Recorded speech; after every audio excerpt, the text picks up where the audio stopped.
Sabi niya, magmula raw nung nagkalapati siya ng ilang taon na. Ngayon lang daw may lumabas na ganitong kulay. Ito nga ho, yung pinakita ko sa inyo. Ng isang araw. Tingnan niyo yung buntot niya. Nag-iisang tuldok na pula. Very nice to handle.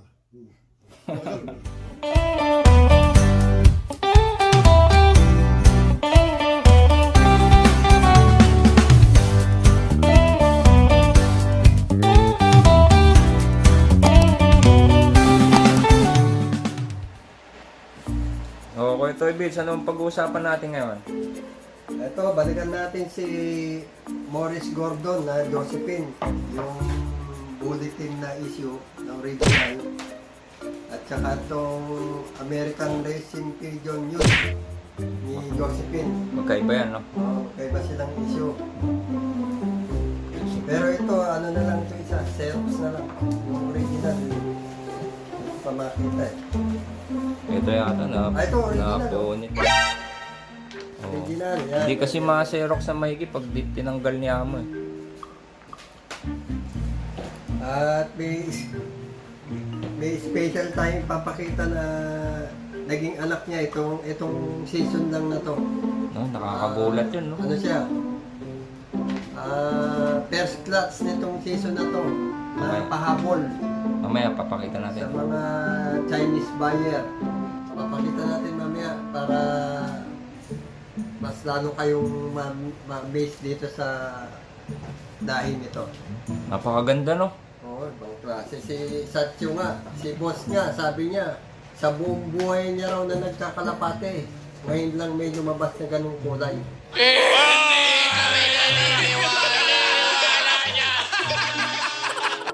Kaya nagulat din siya, kaya nung maga na umakyat siya ron sa loob, inano niya kagad, tinignan niya, tinawakan sa akin, pinicturean, itinawag niya kagad dun sa publisher ng magazine. At sabi niya, pag akit niya ulit, sinabi niya sa akin na may hahabol daw na issue itong next month na issue namin ng magazine ng Pigeon Magazine na dito sa Japan. Oh, kasi napakaganda eh, no? Parang 1 in a million lang yata. Ganong lumabas na ano. Meron din sa mga fancy siguro, hindi siya sa ano. Kung may uwi sana yun, pwedeng isali ron sa mga off-color ano eh. Yung parang meron sila eh. Mm. Na mga off-color na category nila. Yung mga kakaibang kulay. Mm. Yan, balikan lang natin to. Balikan natin to si Josephine. Yung mga Subscribers. bagong mga nagsusubscribe na ano para makita rin nila. Ito si Morris Gordon, ang record nito. 17 times 500 miles. Ang 500 miles is equivalent to 800 kilometers. Yan, always in the prices. Yan kalupit si Morris. So, itong Morris Gordon na si Josephine, anak niya to, no? Oh, anak niya. Anak or apo. Ito naman yung kalapati ni Amo na nag-record ng ayun o. Yung mga focus. Ayun o. 3,200 kilometers. 3 consecutive na ano yun, Race. na lap o race. Race Tatlong- na. Tatlong magkakasunod na lap yata. Oo, magkakasunod pala na tuloy-tuloy. Tapos tinumpit nila. Ang sabi niya, ano eh, sabi ni Amo, 1,000 tapos 1,2 yung last. O, tapos tinumpit na lang. Kaya Oo, naging ganyan yung... naging 3,2. 1,000 kilometer, 1,000 kilometer, then 1,2 kilometers. Ito, wala ata dyan. Ito, oh. Nakita mo ito. Wala eh. Minsan news to. Di pareho lang natin nakasulat. Oo nga, pero magkaibang ano siya. Magazine. Ang sabi dito, isa sa pinaka champion si Morris Gordon, Josephine. And then pati yung mga anak niya nagmamana rin. So talagang mabagsik din tong Morris Gordon line natin. Pang long distance, no? Long distance bird. Long distance. Pang malayuan siya.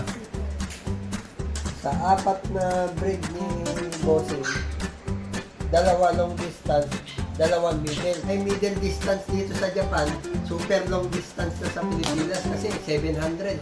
Hindi pa tapos ang laban dun, 1,000 plus. Pero ang tawag pa rin nila dun sa mga kalapati ko, middle distance. Iba talaga yung pagka sinabi na long distance race. Iba kasi ang labanan dito, malayo. Malayuan. At talagang pilig-pili kung sino mananalo talaga. Pati sa ibang bansa, yung international, malayuan. Oo, tsaka yung Olympic. Mm. Pigeon Olympic. Anong pagkakapareho nitong si Josephine tsaka itong napanalo ni Amo na kalapati sa physical? Hindi, medyo matitignan mo to mukha siyang lalaki pero babae siya eh. Pero yung kulay niya, ano no? Yung kulay niya mas dark. Dark. Pero parehas silang may white light. May white flight and then parang May singkit. may ano sa mata. Oh. Pero ngayon, ang lumalabas na mga anak, karamihan nitong ito, yung natitirang breed pa rin sa look. Nagpi-pure black na sila o kaya saddle. Karamihan. Pero may white flight pa rin, no? Oo, Ano nakikita? yung saddle kasi, di ba, black itong may pakpak niya, tapos puti yung buntot. Mm. Ay, yung pinakapakpak. Kaya saddle ang tawag. Yung karamihan, ganun na lumalabas. Tsaka sabi ni Amo, maliit lang na kalapati to. Oo, grabe. Ito nga si Josephine, no? Ito nga yung Pakaliit. ano niya, yung timbang niya. Ganyan, di ba? 400 grams lang daw, sabi niya, si Josephine. Ay, ito. Ayaw niya ng 400 grams. ayaw niya ng malalaking kalapate kasi pag sumasali siya sa international sea race, karamihan daw na sumasadsad sa tubig, malalaki. Maliit pero matutulin, ano? Oh. Kaya yung nag-entry kami nung sa race, tinatawanan niya yung mga kasama niya, lalaki yung kalapate. Niloloko niya yung mga kasama niya. Ayaw niya ng malaki. Sayang talaga yung karera, hindi natuloy dahil sa COVID. Ngayon, Nahalo na sana. sila pero meron pa rin siguro. Wala pang invitation na dumadating eh. Wala. 113 yun yung sinalihan yun nung nakaraan. 130. Nahinto sa 700. 700 ang last. Ano yung fourth lap? Fourth lap. Fourth lap, 700 ang last. Yung susunod doon, anong lap na? Ano na, asa 900 na yun. Grabe. Kasi yung ganun kaigsi dito, 6 lap lang eh. Yung ganun liparan eh. 6 na lap, pati bayan. Matirang matibay. Ayos. Morris Gordon, mga kalapatid. Si Josephine pala, ang kulay niya, ano? No? Checkered, Check feather. na mga white feather na may puti-puti. Gaya nung i-throwback natin yung ano. Di ba may nakita kang first doon sa mga first clutch na mga Chinese ganito yung kulay? Yung sabi mo Josephine yata, Josephine. Oo. Kamukha niyo. Yung nakatapos ng 700. Ginawa ko ng stock bird. Ganito kamukha niya. Oo. Tapos ang liit din. Alas pares ito. Diba? Hindi lang makakita yung mata dito eh. Luma kasi. 1996 pala ito na magazine. Ganun na lang ang tinginan niya ng mga kalapati ron sa kulungan ni Satyo. Como apo-apo na lang ang mga natitira. Kung ano yung itsura ng mga original, ay yun na lang ang tinitignan ko ron eh. Yung kulay ng mata, balahibo, saka yung size ng katawan. Kala pakita ng ganun, medyo malapit-lapit ka pa sa tutuhanan. Maraming may gusto ng Morris Gordon sa Pinas. Pero magaganda rin naman sila lahat. At saka hindi naman ibig sabihin na kumuha sila ng Gordon o auto winner nasa conditioning pa rin, sabi ni Amo. Umpisa ng pag-aalaga, umpisa sa breeder hanggang sa maging dryer. Nasa pag-aalaga yan para magkaroon ka ng champion na ito. Sabi nga niya, di ba, unang-una dapat may maganda kang kalapati. Pero dapat parisan mo na magaling din na Pag-aalaga. tagapag-alaga.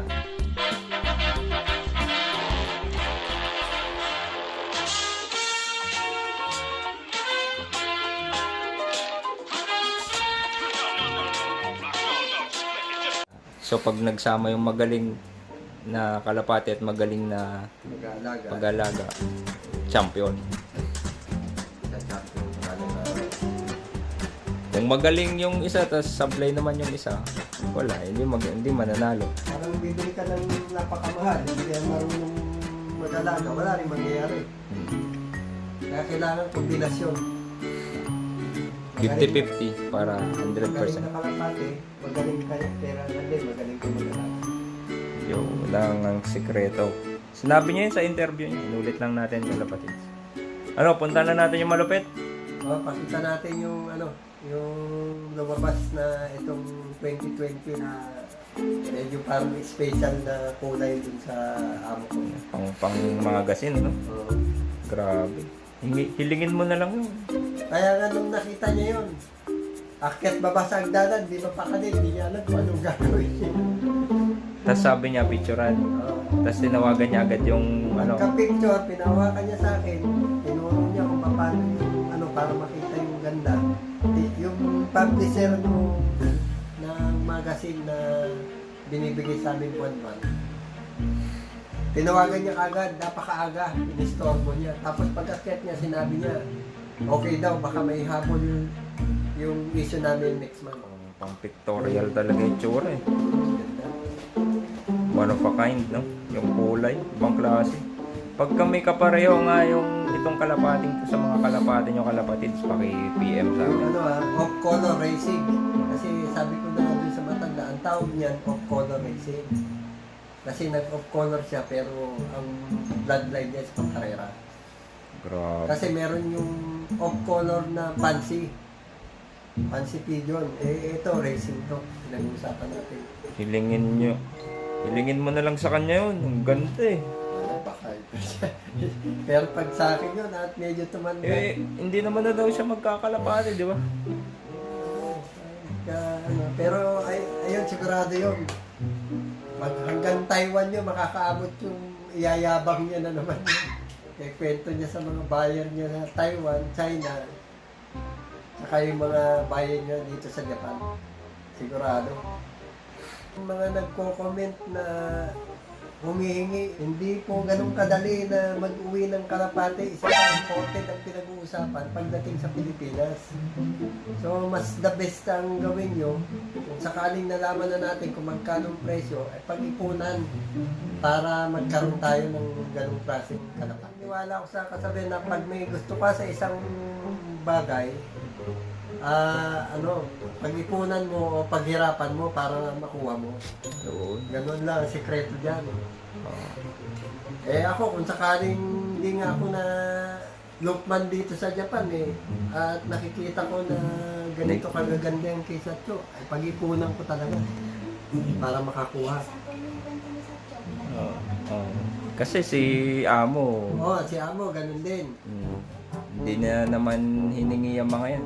Hindi, si Amo kasi, ang istorya sa akin parati, halos lahat ng bloodline, nagkaroon na siya. Halos lahat ng merong magagaling, kaya tinawag siyang pigeon collector. Lahat ng magagaling, pinupuntahan niya, kumukuha siya. At yun niya, napili niya itong 4 na bloodline na inalagaan niya. Magmula nun, inalis niya na yung mga iba, puro yung 4 na lang na natitirang bloodline sa loob. Yun na lang inalagaan niya.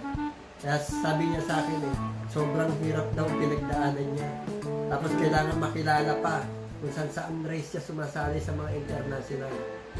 Ayun, nung nakamit niya na yun, eto na, nag-steady na yung 4 na bloodline sa loop. Kaya gustong-gusto naman ng mga Taiwanese buyer, saka Chinese, saka yung mga kasamahan niya rito sa Japan. Tsaka milyon niya binili yung mga kalapati. Oo. Lalo na si Jansen, si D19. Jansen yung kapanahonan ni D19, pinakamahal na kalapate. Parang Armando yun nung panahon niya. Tingnan nyo si D19 sikat na nun, naka-achieve na ng 18 times na nag-pairs.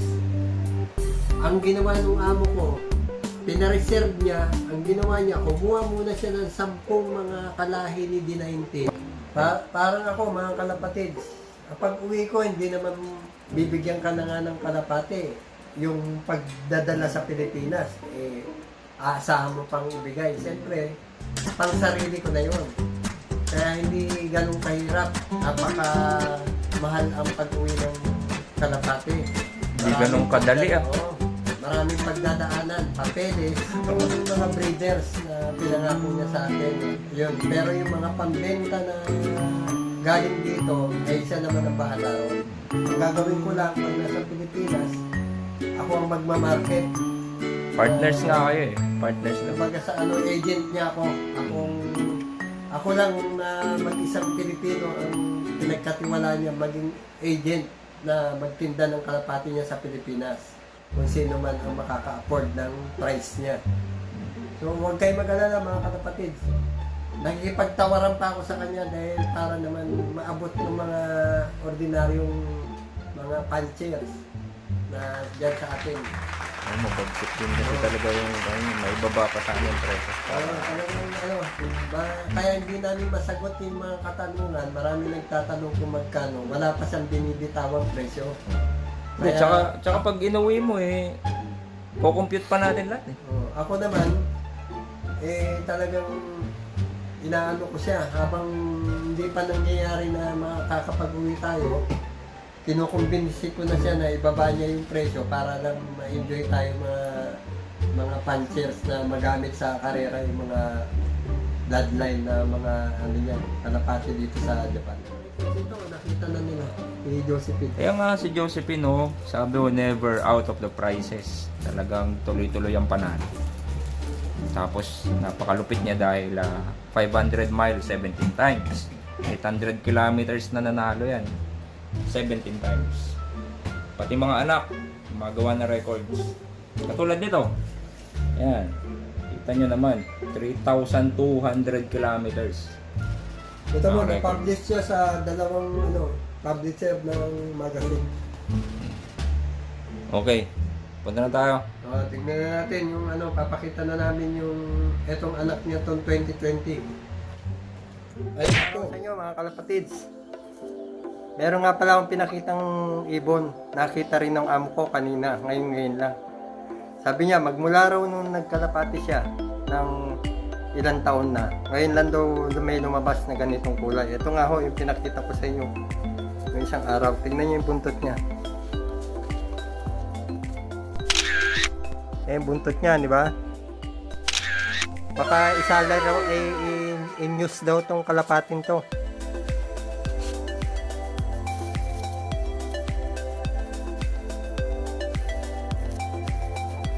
Nagandahan si amo, oh. Parang pikak. At least, bago siya maidyaryo, nahawakan muna ni Kuya Toy Bits nyo. Oh. Kabilang pakpak niya. Para makita natin. Ito, abangan nyo to. Kung hindi maidyaryo to, maisasama sa magazine. Ganda, nakita nyo yung matanda kanina. Si Bossing. Yan siya. Ang bloodline niya is Gordon.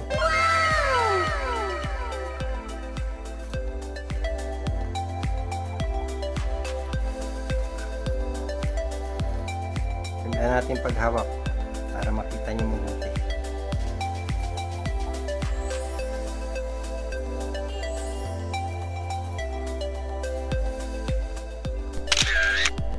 Yan. Yan siya mga kalapatids. Abangan nyo ito, may jajaryo, may isasama sa ganito, oh. Baka ipasama niya sa ganitong issue sa amin buwan-buwan. Baka maisama to mga kalapatids.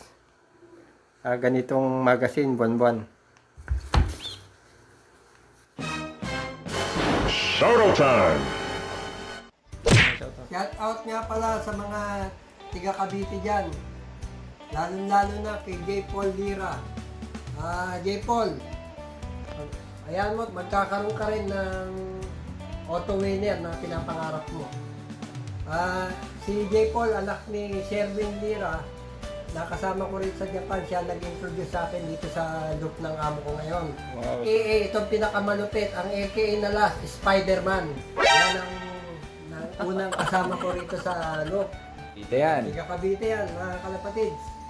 Yung iba, Yung iba, itutuloy na anak ko para mabilis. Maraming man nagpapa-shoutout eh. saan kasi yung salamin mo pa? Ha? Sige, tuloy mo na. Tuloy na natin? Okay. Sige.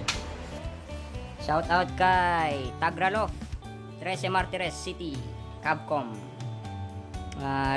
Ryzen Rom, Francis Albino, Mark Wilson, Dinglasan, Tibot Marquez, Rechi Avenido, CK Hervin Leiso, Jemer Realeza, NHA Love, Lucas Balahadia, MM Love TV, BOR Maharba, Italy, Rodley Saura, Books TV Antique, Haris Dimatulak Bataan, Moonlight Tulisun, Sarah Jane Bartolo, Aquila AA Channel Canada, Ray Tebia, Jerome Magat, MD Doki and Danny, Danilo Basihan, Caloocan, Malu Mauricio, Daddy Janelle and Baby Mori, Erickson Estrada, John Bandola, Alger Manantan, Riyadh, layo na.